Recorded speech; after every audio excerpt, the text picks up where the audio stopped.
Good afternoon, this is Brian. Today is Sunday, May 2nd, 2021. I am just off of Los Alamos Truck Trail, not super far from the Tenaja Trailhead. So I'm here in Los Alamos Canyon. My car is just parked just up the hill a little bit, not that far from here. And I'm just in this beautiful canyon. Despite it being a really dry year, there's still a little bit of water down here. And there's a ton of beautiful flora in this canyon. Beautiful little spot here. I'm wondering if later on this spring we're going to have Baja chorus frogs over here. That would be really neat to be here at night and hear the serenade of the frogs. So we're about an elevation, I'd say about 1,400 feet. We're like in the heart of the Santa Ana Mountains right here. Very popular area. And it's just gorgeous out here. And we got arroyo willow. No, we don't have arroyo willow. Looks like we got ourselves Salix laevigata. I don't know why I just assumed this was a arroyo willow. Looks like we got red willow here and a female red willow. And these are the seed capsules. Nice. There's another type of willow, Salix lasiandra, that's pretty similar looking to that. And one thing about this canyon I really, really like is this is one of the few places, very few places that I've been so far where, well, wild ash trees here too. And these are velvet ash or Arizona ash, and that's Fraxinus velutina. There are quite a few of them here actually. Right here in this wash. These are pretty small. They're pretty small trees, though they can get up to over 50 feet in height. But this area probably gets disturbed a lot, probably by flash floods and everything. So it probably limits how big these trees can get. And it might be a little bit drier. They'd probably be bigger in wetter spots. But yeah, here we go. We got a male. These are dioecious.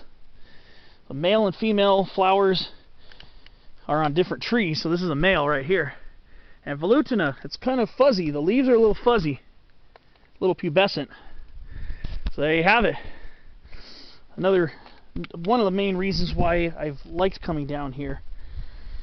But there's a lot more than just ash trees and willows. We also got Amorpha fruticosa. It's called a false indigo, and it's in bloom. And you can see these little spikes of flowers. This is a pea family member, believe it or not. It's in the Fabaceae. And it's in bloom. So I came on a really good day. Early May is a really good time to be around here if you want to see stuff blooming. We got these big granite boulders.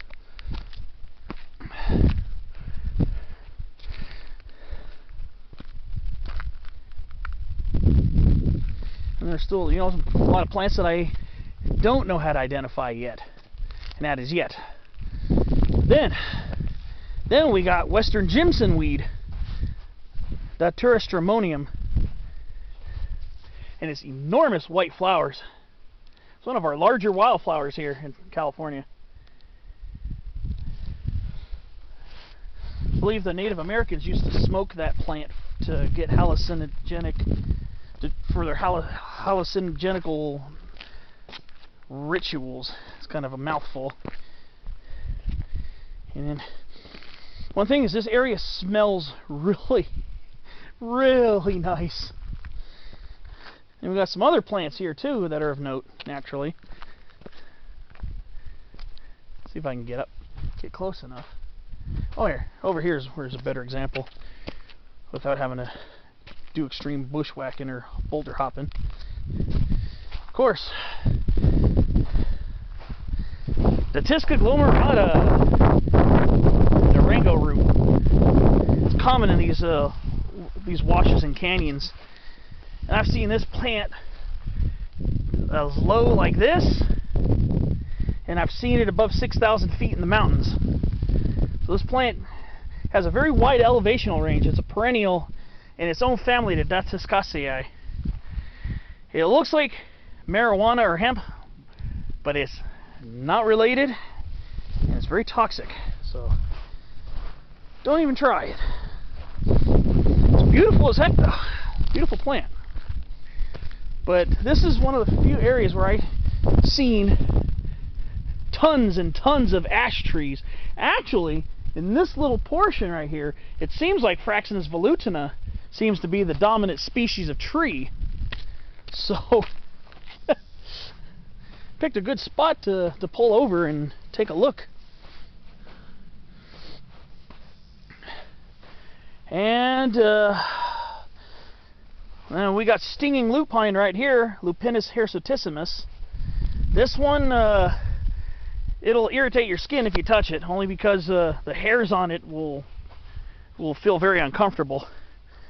But just like most other lupinus species, flowers are absolutely extravagant.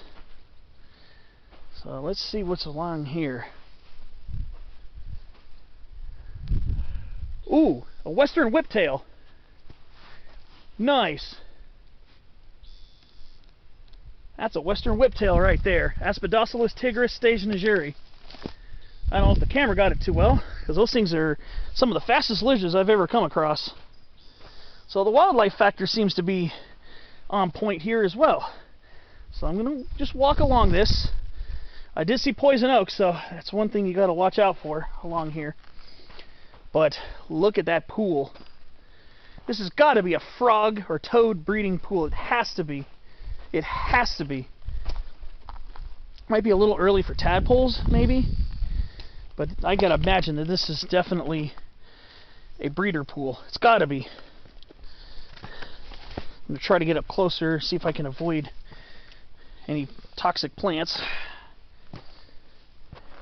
Now we got a huge old sugar sumac. Look at that. It's almost the size of a tree. Wow! Some big scrub oaks over here too. That is a huge Rusovata. Wow, that's incredible. I think there's supposed to be a huge one. I forget where it was, in San Diego County. I think near Warner Springs. I believe the champion redshanks is over there. Adenosoma sparcifolium. Look at this beautiful spot. Wow. It is absolutely fantastic over here. Yeah, and there's a lot of poison oak in the brush there, so be careful where you walk. And we got this old coast live oak here. Beautiful, beautiful coast live oak. It's been here watching over this beautiful creek, Los Alamos Creek, probably for decades, maybe even centuries. Beautiful, clean looking water. Of course, if you were to use this water, you would obviously want to filter it. There are very few water sources that I know of here in Southern California that you would want to take water from without filtering. But let me tell you, it's beautiful to see water in here. Probably won't be here much longer. Well, maybe, hopefully enough for maybe some Baja or California tree frogs to mate. Then we got rushes and stuff over here. Now we're going to go a little upland and see what's over here. The really sweet smell here is more likely from a non-native clover. Melolotus. It's a Melolotus species. It's a species of wild sweet clover. So if you smell a real sweet smell, it's most likely from that plant. This is a smell I grew up with when I was living in San Diego, hiking the little canyons and stuff. Wow, look at this. Oh, wow. See some Dudleyas in there, too. Looks like I think that's chalk Dudleya. It's hard to tell. Kind of a small specimen, I think. Those little succulent plants in the rocks. That might be something different, though. So then we got Dudleyas growing along here. It's not Dudleya lanceolata. That's for sure. The leaves would be a lot narrower. I might have to do a little research on that. I don't think that's Dudleya simosa. Oh, wait, here we go. That is definitely Dudleya pulverulenta. That's chalk Dudleya right there. So those are just smaller specimens. Chalk Dudleyas can get some huge rosettes on them. And they're quite interesting looking plants. So we got little Dudleyas along this cliff here.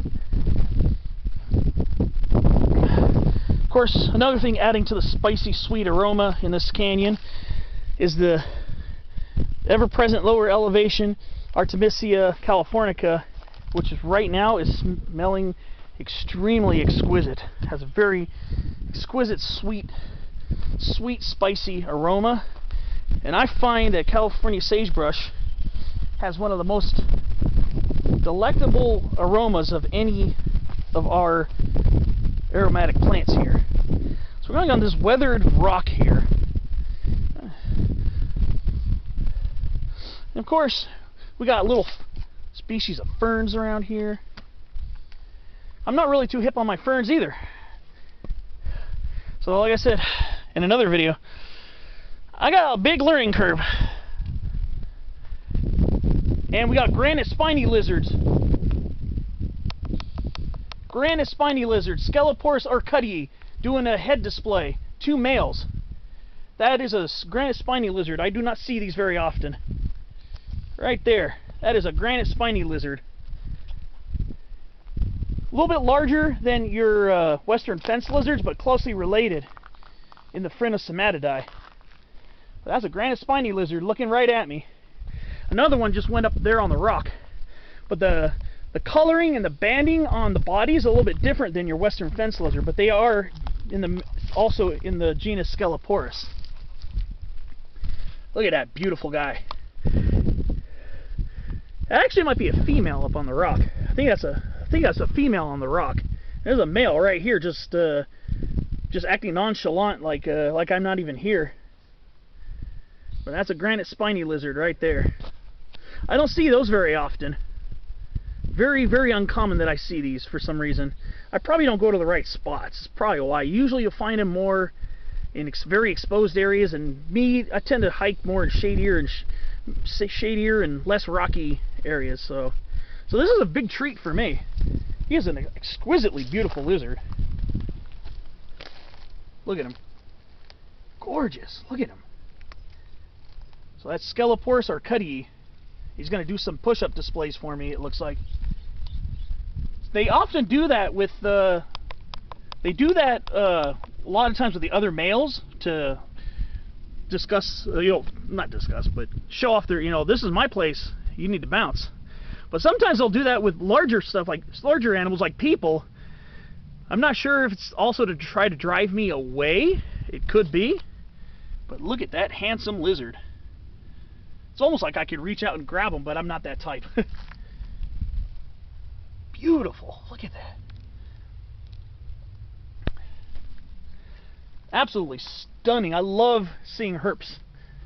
I mentioned in my Chow video from April 11th that I love checking out and seeing reptiles and amphibians. So actually that's a male too. That one's also doing a head bob too. That might be a younger male.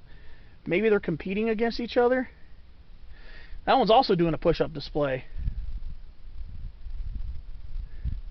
Oh, this canyon's got a lot of surprises for people who are willing to take the time to look. A western whiptail. Now I'm seeing granite spiny lizards. It just doesn't get any better than this. For a guy who loves herps, reptiles and amphibians, and also loves native plants, this is like the perfect spot. Let's see if I can get up even a little closer to this guy. Well, I'm gonna slip my butt. Look at that. I love it. And of course, back to plants, there's another chalk Dudleya right there. Every time I come to this little canyon area, there's always some really cool stuff to see. And usually it's hard for me to get really good reptile shots. Usually they're usually in the wind before I can even get close enough, like that Aspidoscelis tigris, stationary, Western Whiptail. It was probably wouldn't even be able to won't be able to see it except for maybe a little moving speck on the lens. But sometimes you'll be surprised. Sometimes with the fence lizards and the spiny lizards, which those are in the Phrenicettomatidae, the same family as the horned lizards. Sometimes you can get up really close to them, like that. So if you're trying to get good video footage, genus Sceloporus. It's probably, you could probably get pretty close to those guys. But yeah, this is an awesome canyon. Awesome canyon. This is Los Alamos Canyon. And I'm sure as heck glad I came down here. I was just gonna probably shoot like a 5-minute video and yak about the plants for a few minutes, but you know, when wildlife enters, it just enriches it even more. There's another lupine right here. I'm not sure about that species, but what a cool place. I didn't even have to walk far to see all this. I just got out of my car, walked down the road a little bit, just entered the canyon over here. And here I am. Beautiful place.